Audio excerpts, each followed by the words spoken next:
បងមកម្ដងនេះមកពីយប់ចេញពីកន្លែងគេប្លង់គ្រាប់មកតាបងចេញមកពីកន្លែងគេប្លង់គ្រាប់មកមកសើមិញហ្នឹងចាខ្ញុំរកតំបន់ណាវិញបងខាងបាត់ដំបងខ្ញុំខាងបាត់ដំបងខ្ញុំខាង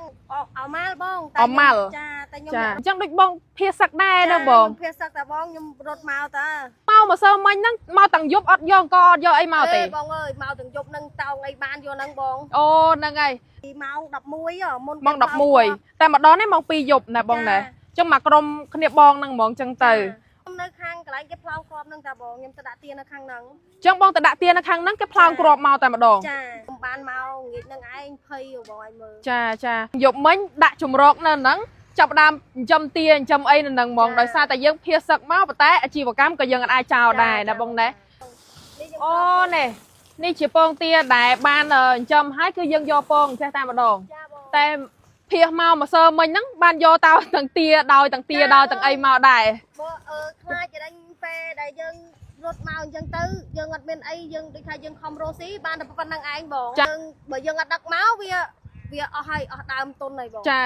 ថាបងយើងត្រូវខ្ចីគេយកមករស់ស៊ីអញ្ចឹងដល់ពេលយើងសុកចិត្តយើងបន្ថយហ៎បងចាបងចាបងមានមុងមានអីមួយអែនដែរបង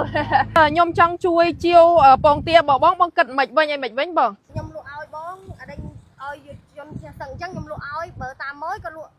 មួយដុំ 105,000 ខ្ញុំយកតែ 100000 គាត់ទេខ្ញុំតា 110,000 បានហើយចាបងចាអញ្ចឹងមួយដុំ 110,000 តែខ្ញុំយកតែ 110,000 ទេចាខ្លះទៅភៀសមានកូនតូចមានអីអត់បានយកមកយកដែរចាបងចាអត់បានមកយកទេគ្នាអត់ទៅមុំតាខាងបងចុះទៅគ្នារត់មកភ្លាមចា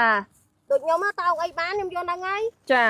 តែនៅខាងបាត់ដំបងដែរបងត្រៀមអីបានប៉ុណ្ណាយកមកប៉ុណ្ណឹងហើយនៅជួយតាំងដល់នោះគាត់អត់លុយអ្នកខ្លះគ្នាកូនទូចមកអត់លុយយើងទៅចាបងចាអត់បានលុយហើយឲ្យលុយថ្លៃទិញខោទឹកនោមឲ្យទៀតចាហ្នឹងហើយត្រូវហើយរត់មកមានកទេអស់ហើយបងឯងមើលអូរត់មកអត់តាំងកអត់ទាំងអីមកបងយកទៅដាក់កិនហើយតែ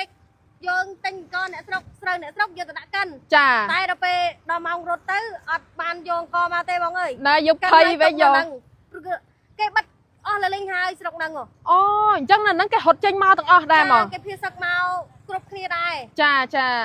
មកសើមិញហ្នឹងមកទាំងយប់អត់យកអង្គអត់យកអីមកទេបងអើយមកទាំងយប់ហ្នឹងតោងអីបានយកហ្នឹងបងអូហ្នឹងហើយមានអីច្រើនទេបងមានតែអង្គមានតែមីតិចតួចណាបងណាអរគុណច្រើនបងសូមចូលរួមរំលែកទុកទៅដល់វីរៈកងទ័ពវ័យក្មេងដែលបានពលីជីវិតនៅក្នុងសមរភូមិផងហើយខ្ញុំក៏បានចូលរួមរំលែកទុកទៅដល់ក្រុមគ្រួសាររបស់ពួកគាត់$500ផងដែរបងប្អូនទាំងអស់គ្នានិយាយទៅម្សិលមិញនេះគឺខ្ញុំនៅ